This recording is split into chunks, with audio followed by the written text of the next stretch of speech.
عورت کی اس سے زیادہ ذلت کیا ہو سکتی ہے کہ وہ مردانہ سماجی دباؤ کے تحت خود بھی بیٹی پیدا کرنا پسند نہ کرے۔ عورت وہ نہیں جو ہزاروں مردوں کو دیوانہ کر دے، بلکہ عورت تو وہ ہے جو ایک ہی مرد کو 1000 بار دیوانہ کر دے۔ مرد دنیا کی ہر لذت کو بھول سکتا ہے، ہر خوبصورت شے اس کے ذہن سے اتر سکتی ہے، مگر کسی عورت کے ساتھ گزرے وقت کو کبھی نہیں بھول سکتا۔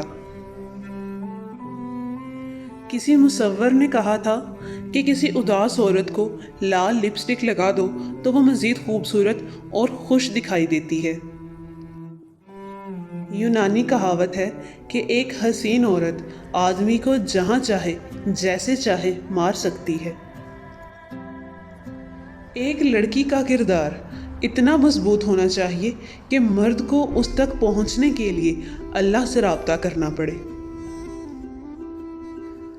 عورتوں کی زندگی ناپاک کر کے خود کے لیے پاک بیویاں ڈھونڈتے ہو، کمال کرتے ہو۔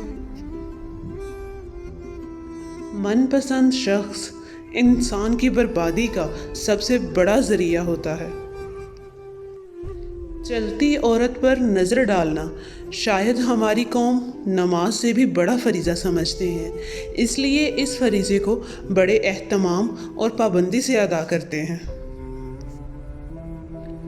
عورت اگر برہنہ بھی سامنے آ جائے تو مرد اس عورت کا کچھ نہیں بگاڑ سکتا جب تک کہ عورت خود اسے اختیار نہ دے۔